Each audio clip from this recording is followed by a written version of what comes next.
Tertulias Forenses, sábados de 10 a 11 a.m. con el Dr. Omar Mireles, el licenciado René Cruz y el ingeniero Daniel Chávez. Radio CUSEI 96.7.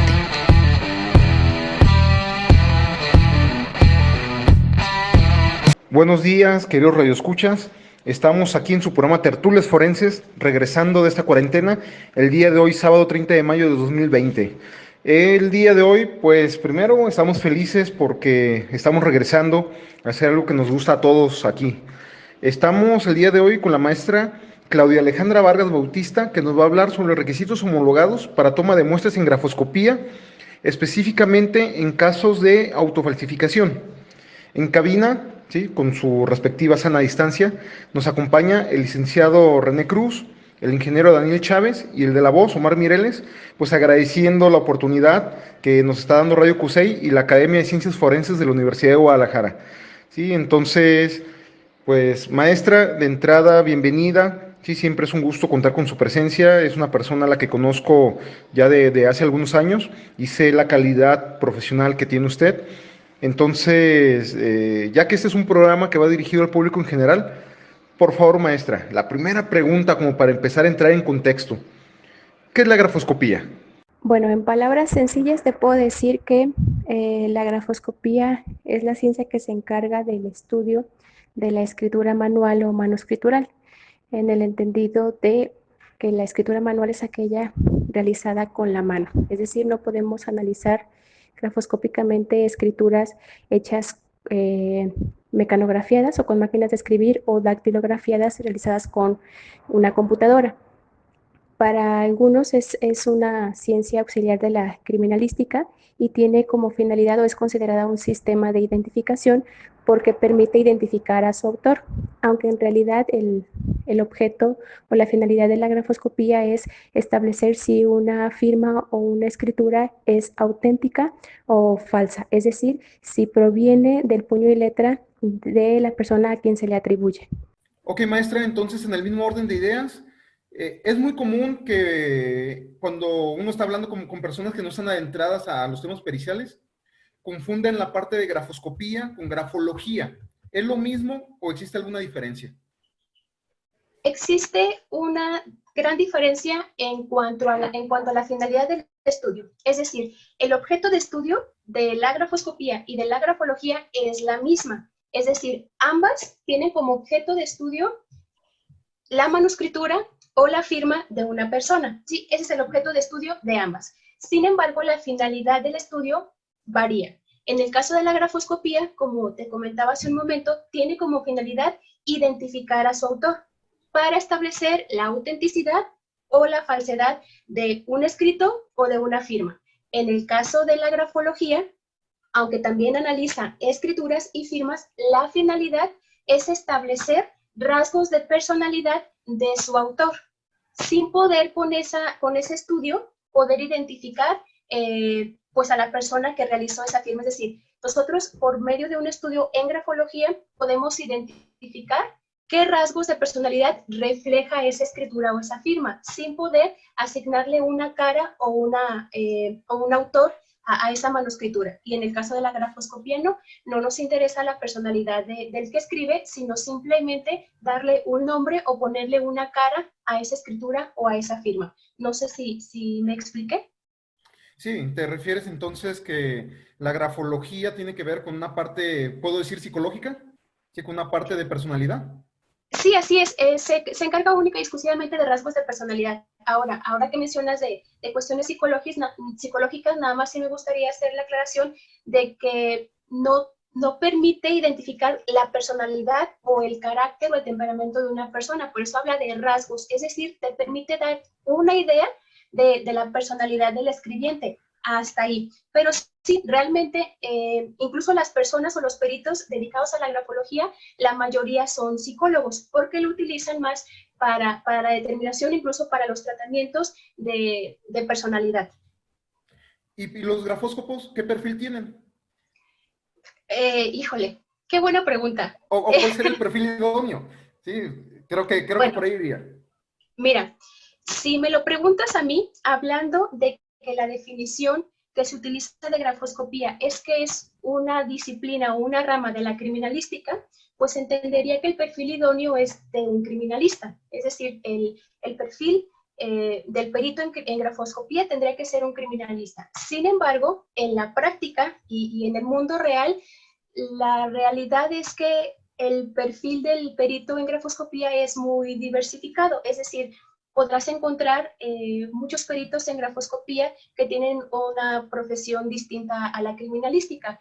Ejemplo, abogados, ingenieros, psicólogos, médicos, que de alguna forma estudian o se preparan en el ámbito grafoscópico, pero que aunque no lo toman como una carrera inicial, sí tienen que ver cosas relativas a la criminalística, porque de hecho uno de los métodos que todo grafóscopo necesita aplicar a su estudio es el método criminalístico. Y te voy a poner un ejemplo. Dentro de la criminalística, o el trabajo fuerte del criminalista es el análisis de los indicios.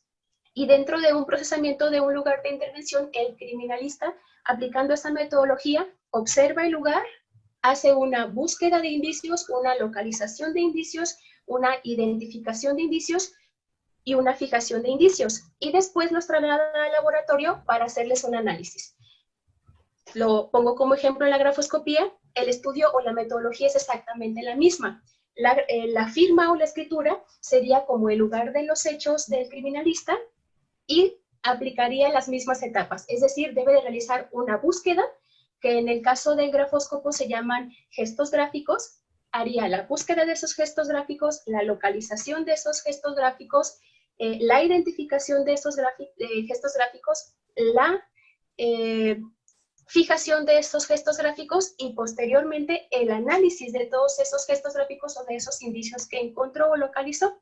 Entonces, realmente si tú analizas, el trabajo realizado por el perito en grafoscopía es muy similar o paralelo al trabajo que realiza el criminalista, en el sentido de que ambos tienen la facultad o fueron preparados para eso, para el análisis de los indicios. Entonces, pues evidentemente yo tengo la formación de criminalística y pues también, tal vez no siendo muy objetiva, creo yo que el perfil idóneo para ejercer el ejercicio profesional pericial, específicamente hablando en grafoscopía, pues sería el de criminalista.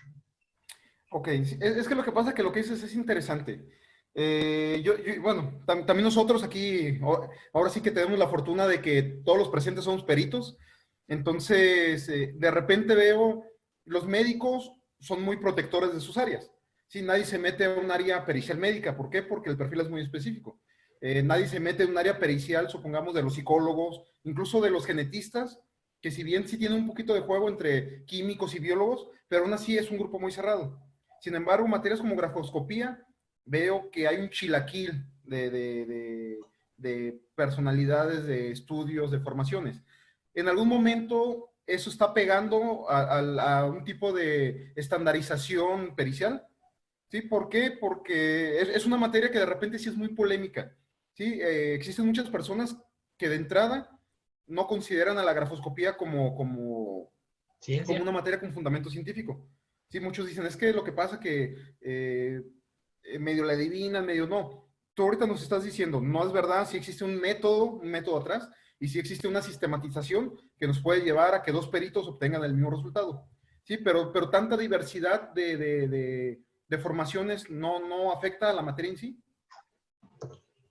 Mira, yo considero que sí la afecta, pero la afecta o la afectación viene desde mucho más atrás, hablando técnicamente y jurídicamente. ¿Por qué? Yo creo que el problema inició desde que la criminalística como ciencia fue rebajada a considerarse una rama o una simple auxiliar, una técnica auxiliar del derecho penal. ¿Sí? Entonces, como se consideraba una simple técnica auxiliar del derecho penal, no se le dio, para empezar, la validez de ciencia, ¿sí? Y evidentemente, si no era una ciencia, sino solo una técnica que auxiliaba al derecho penal, pues todas esas áreas técnicas que auxilian y que apoyan a la criminalística, pues evidentemente eran todavía mucho menos importantes y mucho menos significativas para su estudio. Eso ha venido generando, en cuanto a la evolución al crecimiento del ámbito forense en nuestro país, que nosotros empecemos en sentido contrario o vayamos hacia atrás en cuanto a la incorporación de la criminalística como ciencia y como consecuencia de sus disciplinas.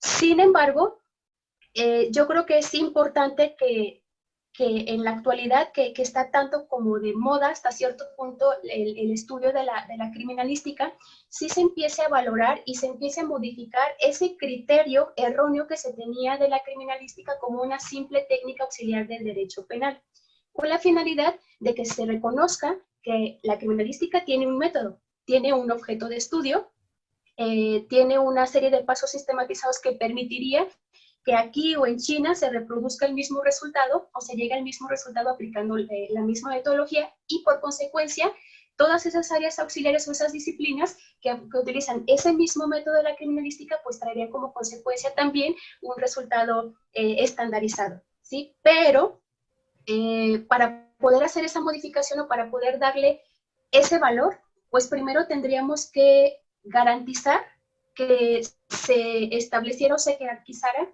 o se homologara el perfil de las personas que aplican o que realizan ese tipo de periciales.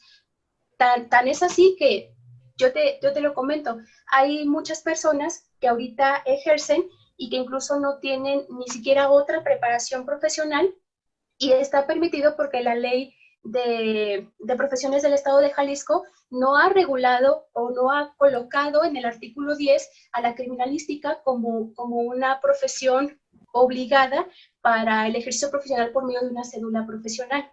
En el artículo 10 pues vienen infinitas profesiones, sin embargo, a pesar de que esta carrera ya ha sido profesionalizada y ha habido generaciones de 20 años a la fecha, si no es que más, que inició en Nuevo León, pues, resulta como absurdo que a estas alturas del partido aún no se haya incluido en ninguna ley de profesiones de ninguno de los estados la carrera o la profesión del criminalista para que sea obligatorio que tengan un registro o una cédula federal. Entonces yo creo que para empezar tendremos que partir de ahí. Ok, gran problema. Antes de terminar este bloque, la última pregunta. Yo no soy especialista en la materia, pero de repente cuando me pongo a leer cosas similares aparece una palabra muy interesante: gesto gráfico. Sí, yo sé que el gesto gráfico es algo muy importante para los grafóscopos, sí, porque creo que hacen mucha magia de repente con ese término. ¿Qué es? Los gestos gráficos realmente son la materia prima de estudio del perito en grafoscopía. Realmente analizamos pues la firma o la escritura en general, pero nos basamos en esos gestos gráficos que son características gráficas o trazos, incluso no trazos, que dan forma o estructura a una firma o a una escritura que individualizan a su autor. Trae una connotación incluso de personalidad porque la creación o la escrituración de cualquier persona tiene una especie de simbiosis entre el consciente y el subconsciente que permite hablar de un término que se llama proceso signatriz, en el que se establece que todas las personas al momento de escribir lo que sea, antes de siquiera poner el bolígrafo sobre el papel, tú ya estás pasando por un proceso mental en el que estás recordando información escritural desde que aprendiste a escribir hasta la fecha. Y todo ese cúmulo de información y de, pues sí, como de condicionamiento gráfico que tú has venido desarrollando desde que empezaste a escribir hasta la fecha, va generando trazas o indicios o información que se queda plasmada en toda la escritura, ¿sí? En todo lo que hagas, en todo lo que tú desarrolles en trazos sobre un papel, ahí se queda registrado. Entonces, realmente el gesto gráfico es el punto medular del que parte el perito. Ahora, tienes razón en manifestar que luego muchos peritos hacen magia con lo de los gestos gráficos, ¿no? Yo también lo considero de esa manera. Sin embargo, creo que eso ocurre porque a veces sí como que no nos queda claro realmente a qué nos basamos. Y te voy a poner un ejemplo. A mí me ha ocurrido mucho y de hecho algunos alumnos luego me preguntan, cuando los peritos hacen su dictamen y hacen la fijación por medio de fotografías de la explicación que están dando respecto de la localización de esos gestos gráficos, solemos comparar trazos con trazos o formas con formas, por ejemplo, círculos con círculos, palitos con palitos, ojales con ojales. Sin embargo, estamos perdiendo de vista que los gestos gráficos no necesariamente tienen que ser un elemento material o completamente visible, es decir, no necesariamente tiene que ser un trazo. Los gestos gráficos también son no materiales en el sentido de que la separación, por ejemplo, de un trazo respecto de otro, también es un gesto gráfico. ¿Y cómo nosotros podemos identificar un gesto gráfico? Yo siempre lo defino así. Los gestos gráficos son esas características que se repiten, se reproducen y son constantes, que generan la norma en una escritura que permiten identificar a su autor. ¿A qué es a lo que voy con eso?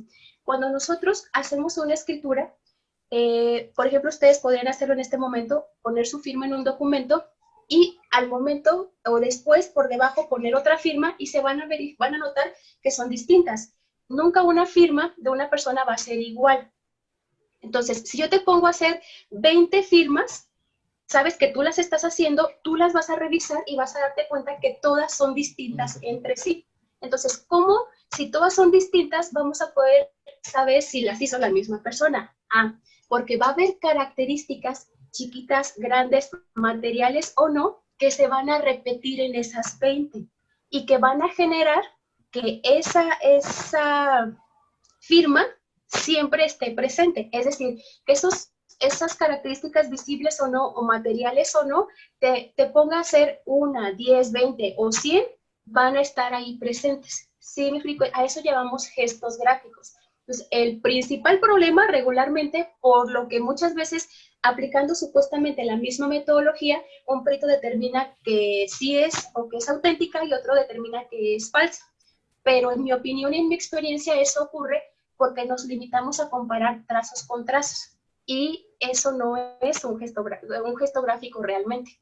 Nos comentaba usted que en ocasiones confunden el gesto gráfico con algún trazo. ¿Es cierto lo que comentó usted? ¿Nos puede explicar en qué consiste eso? ¿Cuál es la falla? ¿Por qué ese error? Es decir, ¿el perito no sabe exactamente lo que es un gesto gráfico y por eso lo confunde?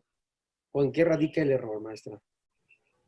No, yo creo que el error radica en la necesidad de tener que mostrar de forma material ante la autoridad que nos está requiriendo el dictamen, pues esa información gráfica que nosotros estamos tomando en cuenta para determinar si una firma es auténtica o no. Entonces, la forma más sencilla de poder demostrarlo es haciendo una comparativa de formas y de trazos respecto de una firma o escritura con otra, es decir, de una firma cuestionada con una firma de confronta. Ejemplo, si yo tengo una firma que tiene una letra C, en mi firma cuestionada y dentro del estampamiento de firmas o el material de confronta tengo también literales en forma de C, pues lo que voy a hacer al momento de ilustrar en mi dictamen es comparar letra C con letra C, cuando en realidad tal vez el gesto gráfico no vaya explícitamente en la forma de la C, sino tal vez en el tamaño, en la separación de esa literal respecto de las otras, en su inclinación, es decir, va más allá de una simple forma. Entonces, en mi experiencia me he dado cuenta que el hecho de evidenciar solo trazos o solo gestos gráficos visibles genera una confusión y permite que al momento de que te interroguen en un juicio,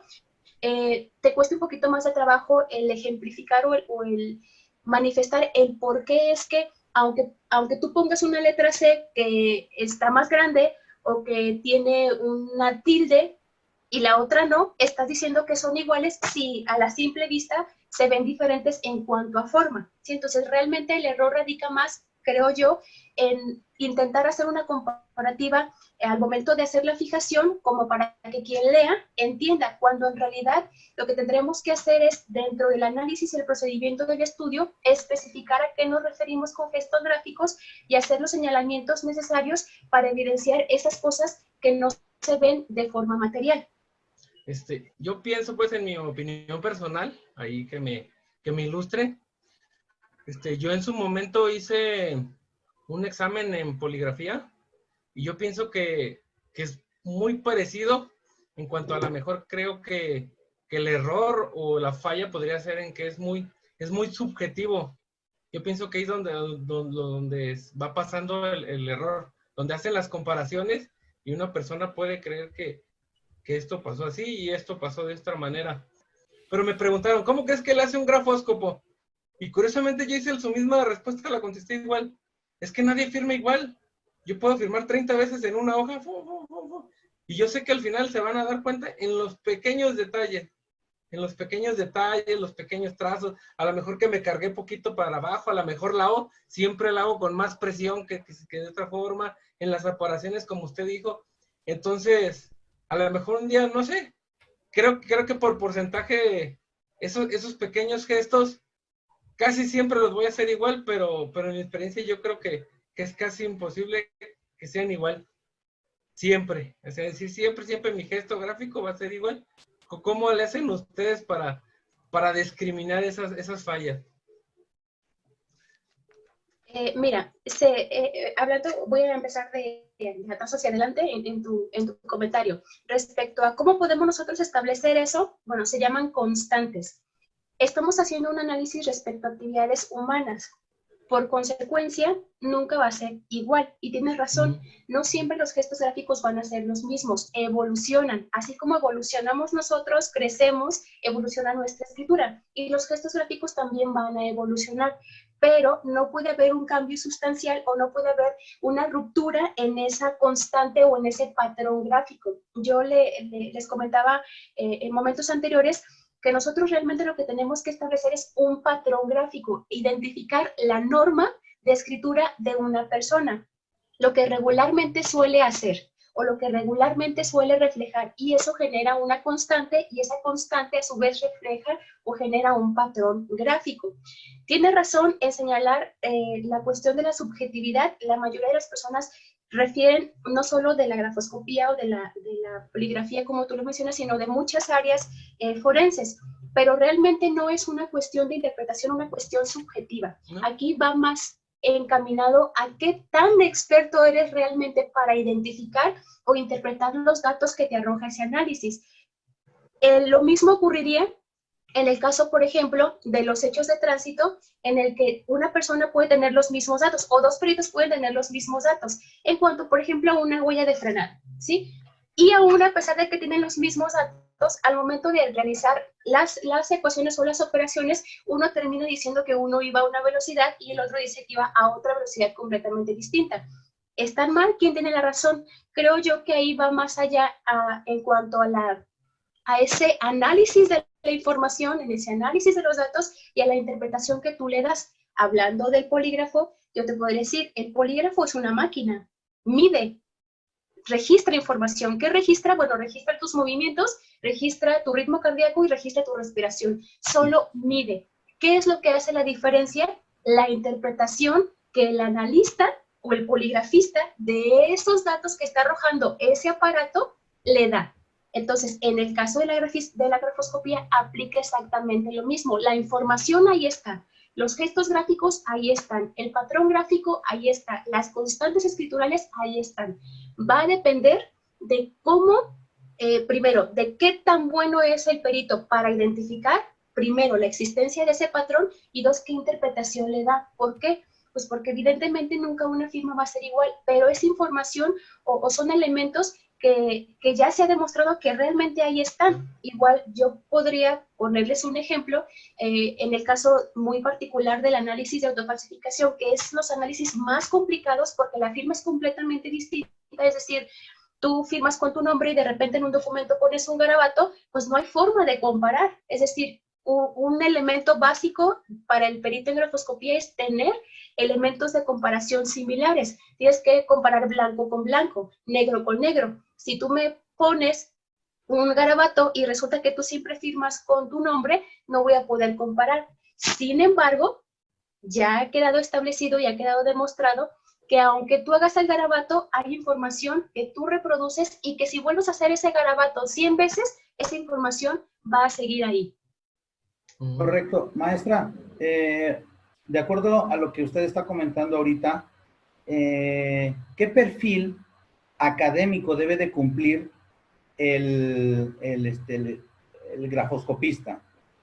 En este caso, como hizo la pregunta el ingeniero Chávez, y usted responde a que debe de haber como una especialización en el tema para poder detectar esos rasgos, ¿no?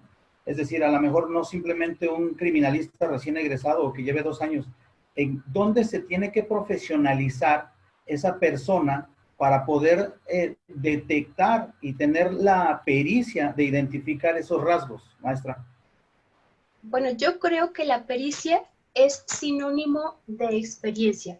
Y por experiencia no me refiero a una persona que tenga años peritando o años siendo perito, sino que vaya en conjunto una persona que tiene muchos años dedicándose al ejercicio profesional, pero que también lo hace de manera constante. Es decir, no podemos hablar de que una persona es experimentada porque tiene 10 años siendo peritos, cuando realmente dentro de esos 10 años ha hecho o ha emitido 5 dictámenes o ha hecho 5 estudios, a una persona que a lo mejor tiene 2, pero que esos 2 años ha sido muy activo y ha desarrollado, no sé, 50 dictámenes o 50 estudios grafoscópicos. Es decir, la experiencia tiene que llevar esos 2 elementos, y yo considero a título personal que la única forma en la que el profesionista puede identificar o puede aprender a identificar y a interpretar correctamente esos datos que te aporta la escritura, pues sí te lo da la experiencia. Pero, aclaro, y que sí quede como muy claro, no me refiero a experiencia en cuanto a años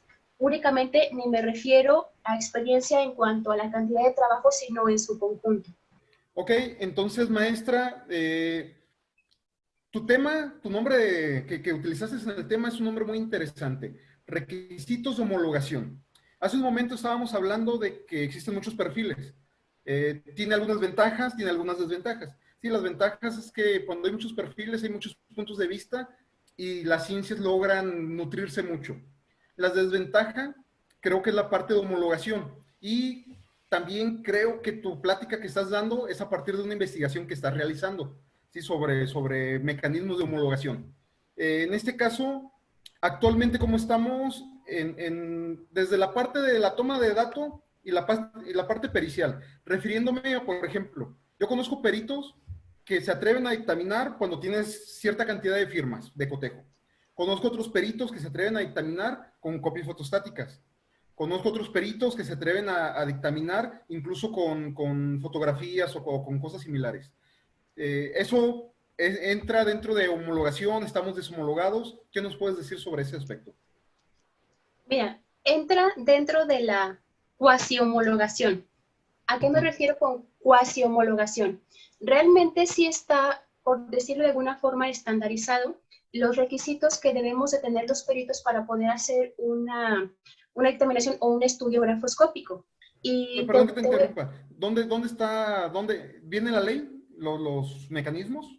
No. Es una cuestión más técnica o más doctrinal. Si tú analizas la mayoría de los autores en materia de grafoscopía y las investigaciones que esos autores o esos precursores de la grafoscopía han establecido, se ha ido estandarizando o se ha ido homologando. Es decir, desde los inicios, desde los primeros precursores, y si tú analizas ahora la gran infinidad de libros o de doctrina que existe en la materia, la mayoría establecen esos requisitos, pero no los especifican o no los señalan como de obligatoriedad, que por esto, pues como que hay algunas variaciones que dicen, bueno, aunque tengo que tener este requisito, puedo ahí medio hacer un estudio, ¿sí?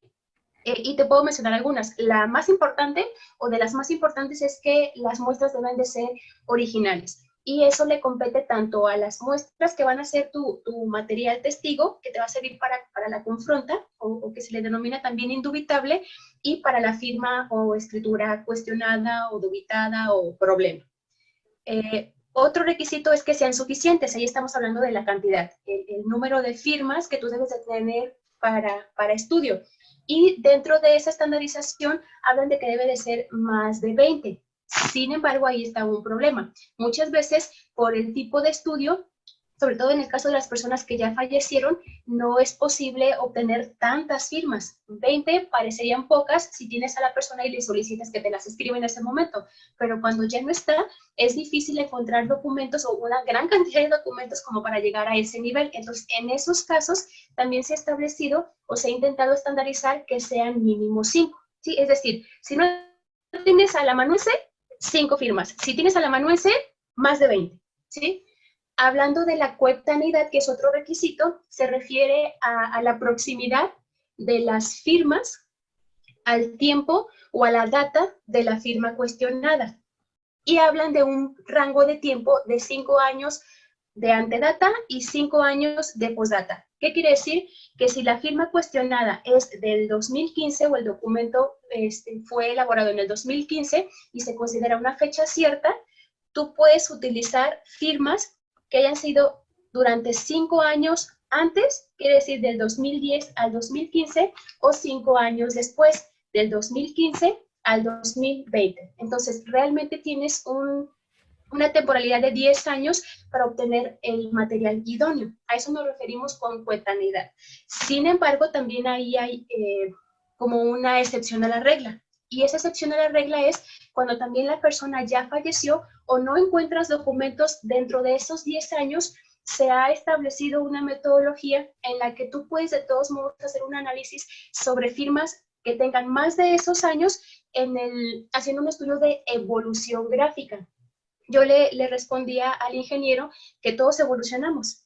En personalidad, físicamente, siempre evolucionamos. Nuestra firma también. Pero así como nosotros podemos ver una fotografía de nosotros a los 5 años y otra a los 15, vamos a ver que aunque nos vemos distintos físicamente hablando, hay rasgos que se identifican tanto en la fotografía de 5 años como la de 12 y ahorita. Lo mismo pasa con la escritura. Entonces, si no tienes la forma de encontrar firmas de esos 10 años que establece la técnica, entonces existe esa posibilidad de que hagas como una secuencia gráfica, de evolución gráfica, pero sí que no haya una diferencia mayor de 5 años una respecto de otra. Es decir, imagínate que la persona tiene 60 años y el documento es del 2010, pero él tiene documentos de 1990, de 1980, del 2001. Entonces, si encuentras documentos que no tengan una diferencia sustancial de 10 años entre una y otra, aunque no estén cerca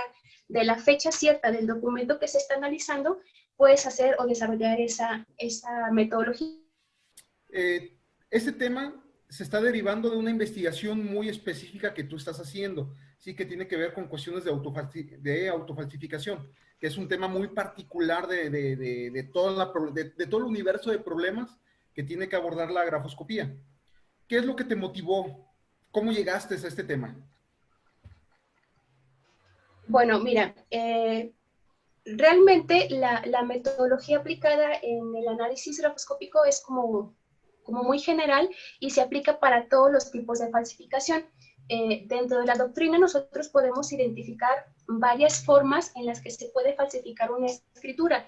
Te doy como ejemplo la falsificación a mano alzada, la falsificación servil, por calco, por transferencia, pero hay otras falsificaciones que incluso para algunos autores dicen que no debemos de llamarle autofalsificación, porque falsificar es tratar de reproducir las características de algo auténtico para hacerlo pasar como original.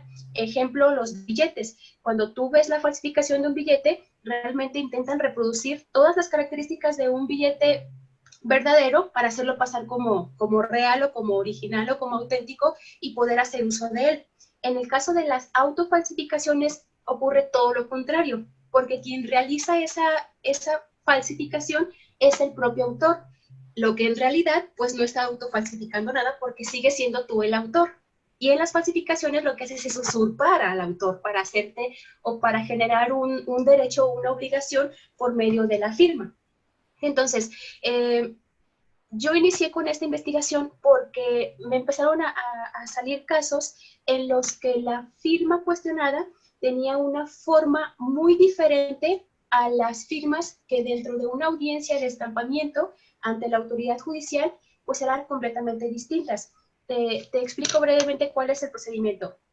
cuando te contratan como perito, pues debes de tener o debes de analizar primero o revisar primero la firma cuestionada para conocer sus características. Y en base a esas características que tiene esa firma cuestionada, tú poder pedirle el material a la amanuense durante la audiencia de estampamiento de firmas. ¿Qué características deben de ser esas? Bueno, deben de ser homólogas, es decir, que su forma debe ser similar. Si la firma es con nombre, pues también las que él estampa deben de ser con el nombre. Deben de ser X circunstanciales, que se refiere a que deben de estar hechas bajo las mismas circunstancias. Si la firma cuestionada está hecha con bolígrafo azul, bueno, pues yo también le voy a recabar esa muestra con bolígrafo azul. Si está hecha con lápiz, la firma cuestionada, pues yo tengo que solicitarle con lápiz. Es decir, a eso nos referimos con X circunstanciales. Entonces, cuando yo analizaba la firma cuestionada, en un caso en particular, y me presentaba a la audiencia de estampamiento de firmas, regularmente solicitamos que se presente con 2 identificaciones oficiales, con fotografía y con firma. ¿Para qué? Para verificar cuál es la firma que esa persona utiliza para la vida pública y para la vida ordinaria, ¿sí? ¿Cuál es la firma que normalmente usa para identificarse? Entonces, en base a esa firma que él plasma en esos 2 documentos oficiales, es la que nosotros le vamos a requerir que nos plasme en formatos ya exprofesos para tal fin. Entonces, el conflicto ocurrió cuando yo tengo una firma que es un garabato, imagínense un garabato cualquiera, y él me empezó a estampar su nombre completo, ¿sí? Entonces, ahí ya había, para empezar, un problema. ¿Cuál? El de homólogas, porque no es la misma forma, la escritura, a que un garabato. Entonces, partiendo de ahí, en teoría la técnica diría, si no son homólogas, no puedes hacer comparación. Pero eso no implica que no puedas realmente obtener esas muestras homólogas. Entonces, pues dices, ¿cómo le hago para que me haga las firmas parecidas a la cuestionada, que es con la que yo necesito comparar? Entonces, en algunos casos, lo que se hacía, hablando del perito auxiliar, le decía, ¿sabes qué? A ver, ahora hazme círculos. Si es que la firma cuestionada tenía círculos, pues le pedíamos círculos. A ver, hazme palitos. A ver, hazme circulitos como formando un gusano, como lo hacías en el kinder. A ver, sin embargo, yo me di cuenta que realmente tampoco era idóneo ese material porque los círculos son universales, es decir, un círculo va a ser distinto a otro y no puedes comparar un círculo pequeño, por ejemplo, con una forma muy específica circular de la firma cuestionada. Entonces, en varias ocasiones a mí se me ocurrió decir, ¿sabes qué? Pues le muestro la firma. O sea, ¿sabes qué? Necesito que me hagas firmas como esta, ¿no? De esta forma. Y en varias ocasiones me pusieron un alto. Sobre todo los peritos de la contraparte me dicen, eso no es posible porque lo estás induciendo, va a haber un falso positivo, va a haber un falso negativo, no es posible. Entonces, pues no permitían que se hiciera y tenía que yo ingeniármelas para recabarle formas lo más apegadas a la firma cuestionada para obtener como que esa igualdad en cuanto a formas que me pide la técnica. Sin embargo, pues ese trabajo para mí era muy frustrante porque yo era consciente que no era material idóneo para la comparativa y que muy posiblemente yo iba a tener un falso positivo o un falso negativo. En otras ocasiones que se me presentó una situación similar, porque dependía del juzgado, yo no sé si tienen códigos o leyes diferentes, pero en algunos sí me lo permitían. Yo le decía al secretario del juzgado, ¿sabe qué? Es que necesito que me haga firmas como esta. Sin decirle muéstresela, el secretario le ponía la firma a la vista y le decía, hágalas como esta. Y se evitaba el problema. Entonces yo decía, ¿cuál es el problema entonces? ¿O por qué en otros juzgados o otros peritos no permiten que se haga? ¿Cuál es el problema? Entonces me senté y dije, su conflicto es que creen que si tú le muestras la firma y esa persona es experta falsificando, posiblemente te va a confundir. Pero, pues yo dije, es que eso no es posible, porque entonces estarían justificando o estarían demostrando que la grafoscopía realmente no sirve. Y ya se ha demostrado que sirve, es decir, que esos gestos gráficos sí están ahí. Entonces, aplicaríamos la metodología ordinaria, pero a la inversa. Entonces yo dije, bueno, lo que voy a hacer es hacer un estudio, voy a recabar muestras, recabé 50 muestras en conjuntos de 4, solicitando por ejemplo, son 4 personas, a una le solicitaba en un documento. Sí. Ese documento, pues es un documento genérico que no tuviera mucha información, donde yo solicitaba a los que me estaban muestreando que me pusieran una firma completamente distinta a las que realizan ordinariamente. ¿Sí? Entonces, yo le pedía su identificación, veía qué tipo de firma utilizaba, entonces yo le decía, ¿sabes qué? Hazme una firma completamente distinta, lo más distinta que te sea posible. Y esa es la que estampaban en ese documento. Entonces, a las otras 4 personas, perdón, a las otras 3 personas que formaban parte de ese mismo equipo, les ponía a la vista este documento y les pedía que me reproducieran esa firma, incluso a la persona que la autofalsificó. A ver, Claro está. me perdí un poquito, perdón. Tienes 4 personas. Ajá. Una, tú le pides que te haga una firma cualquiera y te hace una firma en un papel. Ajá. Esa firma tú se las das a las otras 3 personas. Ajá. Ok, hasta ahí va. Y también a la cuarta, a la que la hizo. Ah, ok, ¿Sí? ok. ¿Para qué? Ahí te va la explicación del por qué. Las otras 3 personas yo les iba a decir, ¿sabes qué? Necesito que me hagas firmas como esta. Las 3 personas que no hicieron esa firma iban a tratar, o en mi hipótesis, iban a tratar de copiar la mayor cantidad de características de esa firma para hacerla lo más posible, porque esa era su finalidad, tratar de falsificarla. Y en el caso de la persona que la estampó de inicio, yo le dije, ¿sabes qué? Necesito que me hagas esta firma, pero como no, lo que tú quieres es que no te relacionen con ella, porque tú no firmas así, pues necesito que la hagas lo más distinto que puedas. ¿Para qué? Para que no te vinculen con ella. ¿Sí me explico?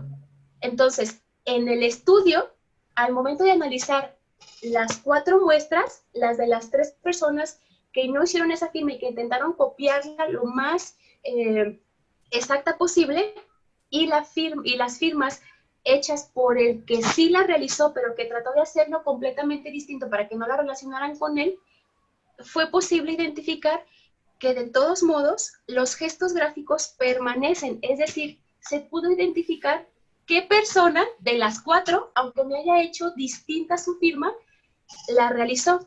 Te voy a poner aquí está, por ejemplo, un formato de estampamiento. Esta persona, en la primera página, tiene sus datos generales que nosotros debemos de tomar en cuenta para la hora de realizar el muestreo. La hoja número 2 es una firma que él realiza normalmente o que tiene su identificación. La firma 3 es la reproducción o el hecho de que intentó reproducir esa que yo le puse a la vista.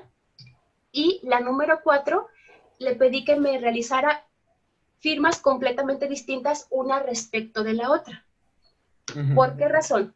Si tú analizas la última hoja, todas las firmas son diferentes, pero la mayoría tienen características parecidas, desde el tamaño y de algunos trazos que sin ser perito tú puedes identificar y decir, bueno, pues sí están distintas todas, pero a todas les hace, por ejemplo, unas astas largas inclinadas, les mete trazos circulares, es decir, todas tienen formas o trazos distintos, pero en general todas tienen como la misma morfología o la misma tendencia a. Te pongo el ejemplo de otra persona. El muestreo fue exactamente igual, la primera hoja de datos, la segunda como firma normalmente, la tercera intentando reproducir la firma cuestionada y la cuarta haciendo firmas que fueran completamente distintas. En esta imagen, si tú te fijas, también todas son distintas, pero tienen características muy parecidas. Ejemplo, que todas las firmas regularmente suelen cerrarlas.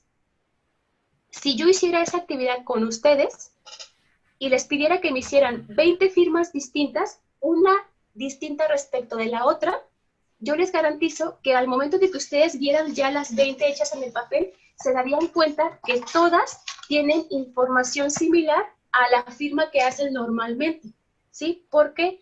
Pues porque se hace un reflejo condicionado, un reflejo gráfico condicionado, la repetición de ciertos trazos, ¿sí? Y si no me creen, igual pueden hacerlo, pero es algo que ya está comprobado, y que de esas 50 muestras, o de esos 50 equipos de 4 personas, se pudo verificar Entonces, este es un último ejemplo de este equipo. Están los datos de la persona que firma, la firma que hace ordinariamente, que es una R y unos puntos y una tilde, el intento de reproducir la firma cuestionada y las firmas que realiza o las firmas que intentó falsificar una respecto de otra. Aquí es donde está o donde resalta algo importante que, si se fijan en la tercera, 1, 2, 3, 4, en la tercera flecha de la segunda hilera, de la hilera derecha, hace una firma que, véanla bien, me voy a regresar al documento cuestionado. Ya la observaron bien, es la tercera, la cuarta flecha. Me voy a regresar. Esta es la firma cuestionada.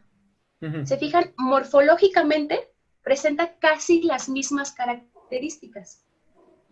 La persona que hizo que plasmó esta firma aquí, fue esta. Esta es su firma ordinaria, la que dice página 2. La que está a medias, esta es como él firma normalmente. Si ustedes revisan su identificación, así es como firma. En la cuarta hoja, cuando yo le pedí que me realizara 20 firmas distintas o las que le cupieran ahí, de forma automática, sin influir, me plasmó una firma muy parecida a la que elaboró en el documento cuestionado. Sí, entonces, evidentemente no por esa razón yo voy a decir, él fue el que la realizó, pero me permite ejemplificar en este caso en particular que realmente nosotros ya tenemos un reflejo gráfico condicionado que va a permitir que nosotros repitamos de forma inconsciente ciertos trazos o ciertos gestos gráficos, aunque intentemos modificar nuestra escritura. Lo que quiere decir que independientemente de que una persona sea experta copiando trazos o formas, o que una persona trate de cambiar completamente su escritura, ese reflejo gráfico condicionado siempre pues lo va a traicionar y va a dejar plasmada ahí esa evidencia, ¿sí? Este es solo una muestra de 4 de 50 que realicé. De esas 50 que realicé, yo identifiqué con el análisis de los gestos gráficos, es decir, analizando de todas sus firmas qué fueron esas características visibles y no visibles, o materiales y no materiales de toda su escritura, encontré un patrón gráfico. Y en base a ese patrón gráfico, yo identifiqué de esas 4 personas quién fue el que realizó la firma en el documento cuestionado.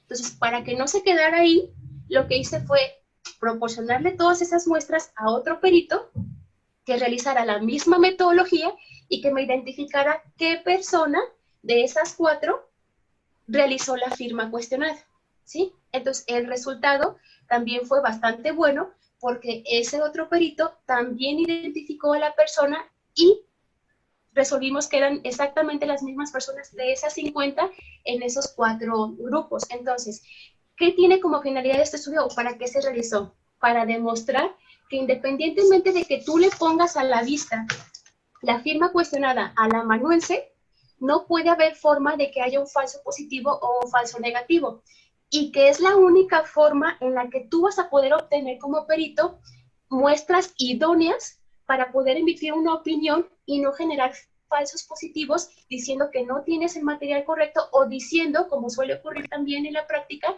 que si son firmas completamente distintas, digas, pues no provino de su puño y letra, es una firma falsificada, cuando en realidad, ya lo mencionaba el ingeniero, nosotros podemos hacer un sinfín de firmas, y eso no quiere decir que no las hiciste tú, aunque estén distintas una respecto de otra. Entonces, como sugerencia y como estandarización, o la finalidad es esa, que se estandarice y que sea permitido siempre que el perito identifique que estamos ante una posible autofalsificación, que se muestre la firma y que se recabe el material en base a la firma o a la puesta a la vista de la firma cuestionada para realmente obtener el material idóneo para la confronta, y específicamente en el rubro de homólogas. No sé si me expliqué o tengan alguna. A mí donde me entra la duda es cómo llevar esto a juzgado. Sí, estamos en el juzgado, usted llega con el juez, es la perito auxiliar. ¿Cómo procede este método en la vida real? Muy buena pregunta. De hecho, creo que ha sido uno de los principales problemas a los que yo me he enfrentado al momento de intentar publicar mi investigación. Y te voy a decir por qué. Para empezar, cuando yo inicié con la investigación, hubo un lapso de tiempo en el que entré en un conflicto y la paré porque yo decía, y yo le argumentaba a otros peritos, es que para mí es absurdo siquiera tener que realizar esta investigación, porque si nos vamos y retrocedemos un poquito a las leyes de la escritura que rigen como ciencia a la grafoscopía, entenderíamos que ahí mismo te está dando la respuesta de que no pasa nada si tú le pones a la vista y realizas esta metodología en el estudio. Entonces, ¿por qué tendría que yo convencer pues a otros expertos que se supone que conocen las bases y los fundamentos científicos de la grafoscopía para que le hagan caso a esas leyes en particular, ¿no? Y sobre todo, en el entendido de que yo les comentaba al principio que había juzgados en los que a mí sí me habían permitido mostrarle la firma a la persona y no había conflicto. Entonces yo decía, ¿cómo es que en algunos casos sí y en otros no? Entonces, una persona me decía, tú públicalo en una revista científica, tú ya hiciste tu investigación, tienes tus resultados y realizaste tu metodología, y entonces intenta hacer una especie como de coloquio con los peritos del estado de Jalisco y plantearles tu investigación y que todos se estandaricen para que el momento de que cualquiera de los peritos que se presenten a una audiencia en cualquier juzgado y que vean o se encuentren ante la posibilidad de una autofalsificación, pues entonces manifiesten la necesidad ante el secretario de ponerle a la vista la firma. ¿Por qué? Porque entonces, si tú solo lo haces así, publicas tu investigación y te presentas, pues el perito va a seguir diciendo, no, es que eso no es posible, no se puede, porque ¿de dónde lo sacas? Entonces, la idea es presentar la investigación a todos los peritos, de inicio aquí del Consejo de la Judicatura, los que están registrados en el Consejo de la Judicatura del Estado de Jalisco, proponerles la metodología, que vean los resultados que se obtuvo, que realmente no pasa nada si le pones a la vista la firma cuestionada y que al contrario recabas el material idóneo para tu estudio y evitas falsos positivos o falsos negativos, y que sin necesidad de hacer algún tipo de solicitud a los juzgados, cada perito que se presente posterior a esa reunión en una situación similar manifieste ante el secretario que requiere para recabar el material idóneo, ponerle a la vista la firma cuestionada. Ok, imaginamos, hay que ser optimistas. Sacas la publicación, hay una revista internacional que te la acepta, ¿sí? Ya se te publica, vas y convences a los peritos, encuentras a los peritos con buena actitud y aceptan el protocolo Vargas. Entonces el protocolo Vargas ya se empieza a utilizar en Jalisco. Hay un caso, se llega a ese caso, ¿sí? Tú eres perito auxiliar, dices voy a utilizar el protocolo Vargas, ok, ya todos lo van a aceptar. Operativamente, ¿cómo funciona? ¿Sí? Tú dices, tú eres la persona que creo que estás autofalsificando, entonces tú eres una de las 4. ¿Quiénes son los otros 3? Los abogados, gente que esté en los pasillos, el secretario. No, ninguna. Lo que pasa es que en esa metodología realmente no va a haber 4 personas. Las 4 personas yo las utilicé como estándar en el muestreo de mi investigación, ¿sí? Pero realmente dentro de un asunto o dentro de la práctica profesional, la firma cuestionada se le atribuye a una sola persona, siempre. Son muy pocos los casos en los que realmente sí dicen, ¿sabes qué?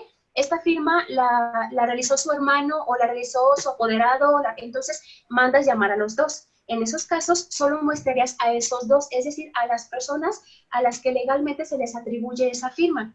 No debemos de olvidar que regularmente cuando el perito interviene es porque hay un incidente de falsificación de documentos o de falsificación de firmas. Entonces, en ese incidente de falsificación, la parte que lo promueve debe de especificar por qué es que dice que está falsificada o por qué dice que no, y el contrario hacer lo propio. Entonces, en esos casos, o ya aterrizado a la práctica profesional, realmente solo se haría la comparativa con la persona a quien se le atribuye.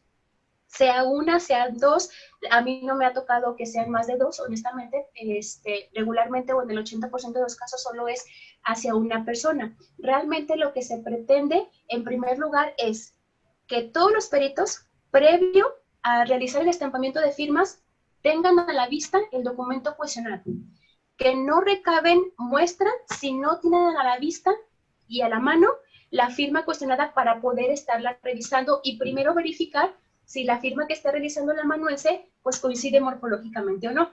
Ah, ok, ya me di cuenta que no coincide. Ok, en este caso ya me estoy dando cuenta que puede estar ante un caso de autofalsificación. ¿Qué sigue? Hacerle el conocimiento al secretario que vas a realizar un muestreo mostrándole o poniéndole a la vista la firma cuestionada, ¿sí? Después, ya que el secretario te autorice, entonces vas a realizar en una primera impresión las características o datos generales de la persona a quien le estás tomando la muestra, sobre todo cuestiones, por ejemplo, de si tiene algún tipo de enfermedad. Regularmente se pregunta si tienen algún otro tipo de firma, etcétera, etcétera. La segunda o el segundo muestreo sería encaminado a plasmar las firmas que normalmente él hace, ¿sí? Las que tienen a su identificación. La tercera parte sería identificar o solicitarle que reproduzca ya la firma del documento cuestionado teniéndolo a la vista. Y la cuarta sería solicitarle que estampe firmas distintas una respecto de otra, y ahí podríamos incluir, aunque les comento, eso yo no lo incluí dentro de mi estudio, que lo haga incluso con la mano contraria, aunque él manifieste de inicio que no la sabe utilizar o que no es zurdo, ¿sí? De todos modos hay que solicitarla en el entendido de que también puede haber una autofalsificación utilizando la mano que no utiliza para escribir. Siempre en esas cuatro etapas o en esas cuatro partes del muestreo, no deben de ser menos de 20 preguntas por etapa. ¿Para qué? Para que tú tengas los elementos suficientes para identificar ese patrón gráfico, esas constantes escriturales que te permitan identificar que aún en la primera parte donde sí firma como lo hace ordinariamente, en las que intentó hacer la autofalsificación, en la que hizo firmas distintas y en la de sus datos generales, estas constantes deben de verse presentes, ¿sí? Entonces, al comparar una respecto de la otra y respecto de la otra y respecto de la otra, van a poder tener como mayor certeza y una mayor cantidad de elementos que permitan demostrar que ese es el patrón gráfico de esa persona y luego entonces ya compararlo con las características que identifiquen de la firma cuestionada. ¿Por qué? Porque regularmente la firma cuestionada solo es una. Y para sacar o identificar los gestos gráficos de una firma es muy complicado. ¿Por qué? Porque estamos hablando de que los gestos gráficos, para que el perito los pueda identificar, primero deben de ser constantes. Y para que haya una constancia, pues debe de ser más de una firma para empezar. Pero eso no ocurre. Por eso debes identificar primero en todo ese cúmulo de firmas del material indubitable, para entonces después buscar única y específicamente ese patrón gráfico o esas constantes gráficas en la firma cuestionada. Y entonces que no haya errores en tu análisis y en los resultados que tú vas a emitir en el juzgado. Existe un truco sencillito antes, a ver, maestra. Cuando dicen que son zurdos o que escriben con la derecha, en ocasiones el perito, al momento que los va a entrevistar, ¿cómo está? Buenas tardes, señor Omar. Le voy a pedir que realice una serie de firmas. Y el perito le entrega el bolígrafo. Inconscientemente, el amanuense estira la mano con la que escribe. Inconscientemente escribe la derecha cuando dijo que era zurdo. Y de ahí se puede dar cuenta que está mintiendo, ¿no? Y ya se justificaría inclusive un poquito más lo que dice la maestra, que firme con ambas manos. Porque muchos dicen, yo soy zurdo, y siempre van a hacerla con la izquierda, y cuando les entregan el bolígrafo, la toma con la derecha. Esa es una cuestión automática. No sé si es correcto, maestra. Interesante. Sí, así es. De hecho, es como la forma más sutil y fácil de identificar cuando el amanuense te está mintiendo.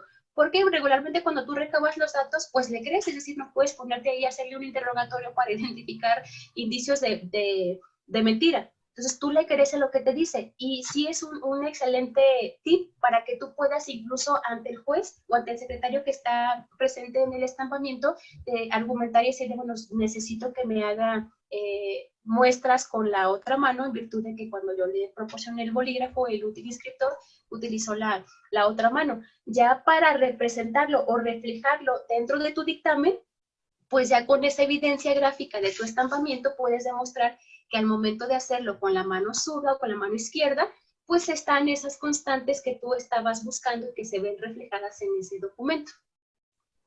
Muy interesante. Solo un comentario, a ver si fuera posible, maestra. ¿Usted me corrige? También la cuestión de solicitar varias firmas en diversas formas, como lo está diciendo la maestra, es porque, como decimos normalmente, no puedo estar sumiendo la panza todo el tiempo, ¿verdad? Va a llegar un momento que me voy a cansar y va a surgir el gesto gráfico. En tantas firmas se va a equivocar, no puede estar forzándose, no puede estar subiendo la panza todo el tiempo. ¿Tal vez es correcto, maestra? Sí, así es. De hecho, eso responde a lo que comentaba el ingeniero de una persona que profesionalmente se dedicase a la falsificación. No puede abarcar todo un universo de firmas. En algún momento, su reflejo gráfico condicionado va a quedar plasmado en el papel.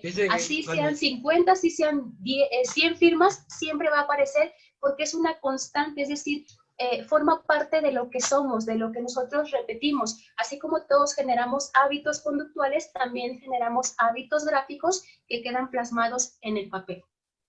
Fíjese, maestra, es que a mí se me vino esa idea porque yo tenía un maestro en la prepa que él nos decía, no pongan su firma en cualquier documento. Usted solo tiene que tener una firma especial para documentos importantes. Que cuando les hablen de la escuela, que por sus niños y que no sé qué, firmen con otras. O sea, mínimo tienen que tener 2 o 3 firmas. Así nos decían eso desde ese tiempo. Entonces yo pensaba que una persona que es tan metódica tiene 3 firmas diferentes, completamente suyas. El problema es que usted supiera que él maneja 3 firmas. Y por eso le digo, eso lo hace un maestro. Yo me imagino un profesional en la materia, es donde decía, pues a lo mejor, yo sé que sí pueden tener errores. Pero creo que debe de haber todavía algo más, que sustente más ese documento. Como a lo mejor ahorita no es tema de eso, como la grafoquímica, porque también tiene otra maestra que siempre cuando hacíamos las tareas, su firma nomás era un circulito, con 2 líneas así, siempre firmaba igual. Y muchos alumnos la querían hacer tranza, hacían las tareas, y firmaban, y las veíamos y decían, está igualita. Y pues estábamos en secundaria y decíamos, pero ¿por qué se dará cuenta? ¿En qué se dará cuenta? En algo tan sencillo como que durante años siempre compraba el mismo tipo de pluma. Entonces no firmábamos con esa, aunque se parecía igual y era de lo más sencillo, era un circulito.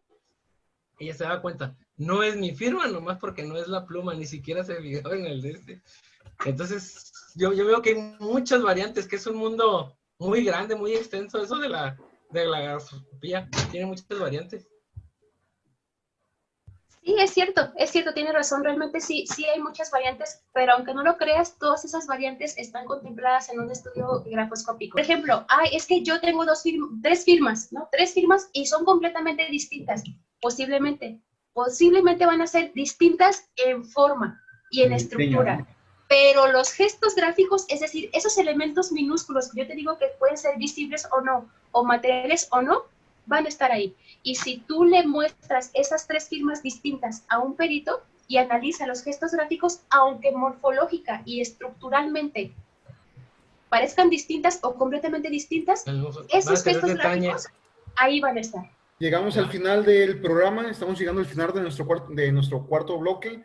Les recuerdo que estuvimos con la maestra Claudia Alejandra Vargas Bautista y nos estuvo hablando sobre los requisitos de homologación para toma de muestras en casos grafoscópicos. Pues muchas gracias, maestra, de antemano por habernos acompañado este día, ¿sí? Por tu tiempo y por tus conocimientos. Tertulias Forenses, sábados de 10 a 11 a.m. con el Dr. Omar Mireles, el licenciado René Cruz y el ingeniero Daniel Chávez. Radio QC 96.7.